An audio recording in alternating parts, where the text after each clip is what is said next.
things, yeah, still sucks. But you know what? Hopefully we got a little bit better from it. How was the mood? Obviously, you come in and the guys.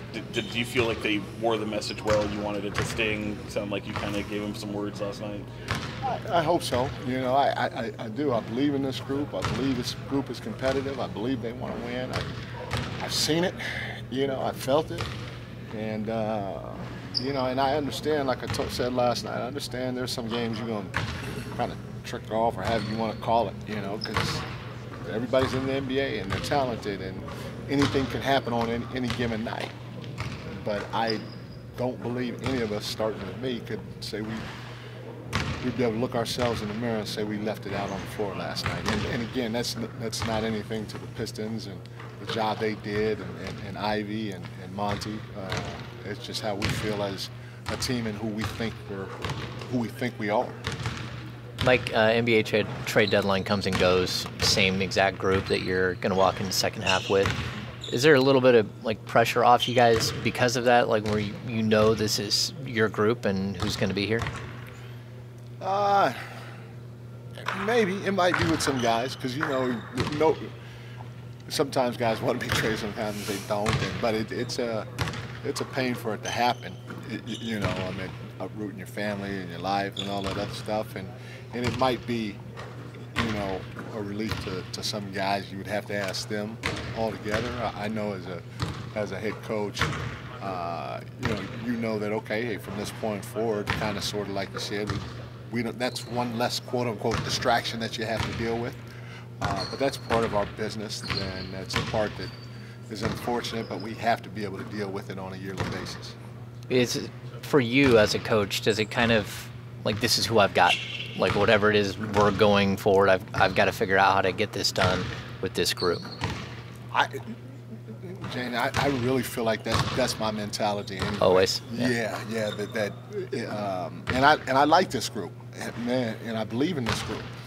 I really think this group can be special, but it's going to take all of us, starting with me, more than what we brought to the table so far in order for that to happen. Do you feel like on your end, hindsight being 2020, you would have done anything different last night, especially in that fourth quarter? Yeah, there's a couple things I wish I would have done different, you know, and I'm not going to say it. Sure, I got right, you. but yeah, there are a couple of things that I'm like, okay, if I had that back, I should have done this. Yeah. You know, we're done that. And I wonder, just kind of that mentality going forward for you guys, is it tough to have a game like that where you don't go, all right, maybe it's not wholesale changes, but you look at things that you will do differently going forward? Yeah, and that's part of it. You know, we were struggling to close out games, you know, and not that we've mastered that, but Sure. We're a lot better now than what we were when we went through it, you know, initially. We struggled against teams that played small and switched 1 through 5, and we're a whole lot better now than what we were when it first started happening to us. And when I say we're I'm talking even myself, me being able to help the guys. So there are strides that we've made in situations where we've hit some adversity or had some tough losses, and hopefully that will continue. How do you feel like Keegan's? Yeah, in the case of Keegan, he had to struggle a little bit. I think they had to do something with those fouls. You think those getting into foul trouble like that kind of mess with his psyche a little bit?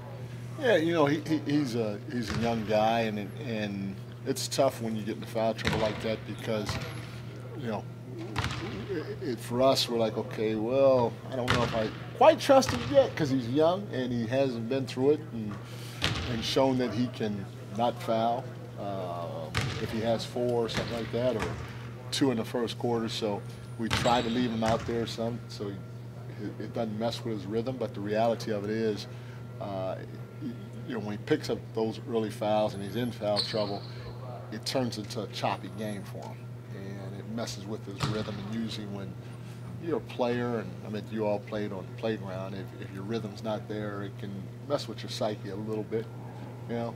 But that's something that he's got to continue to figure out, and we have to continue trying to give him opportunities to show we can trust him when it does happen by leaving him on the floor a little bit longer, so his rhythm is not as is quite off when he goes back.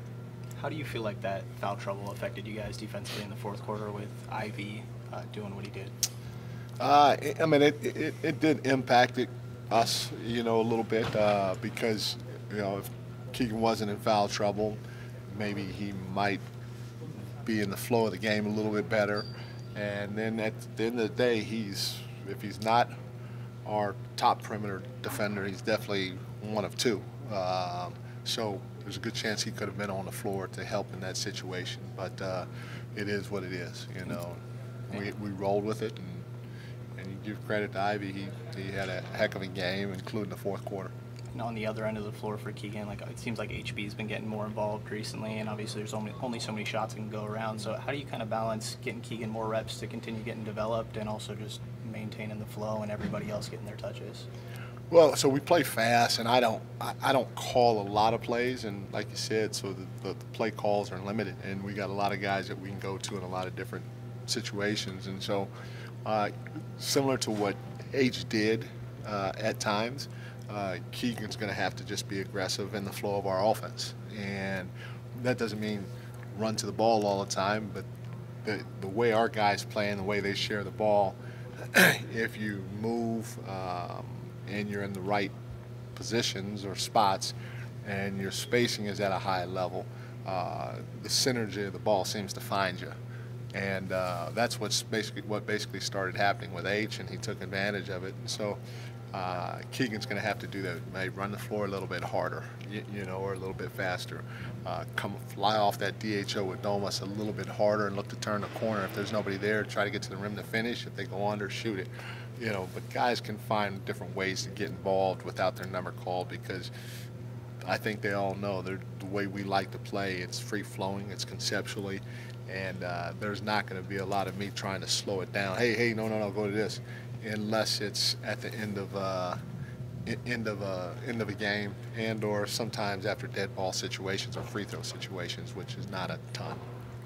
Thanks, everyone. Hey, Coach, All right. one last one. What's it going to be like on Sunday? Are you able to watch the football game and watch your son? What's that like? I'm excited. I'm watching it. I'm carrying my 49ers shirt with me. I will have it on, and I will be into it for sure, 100%. Go Niners. Go freaking Niners.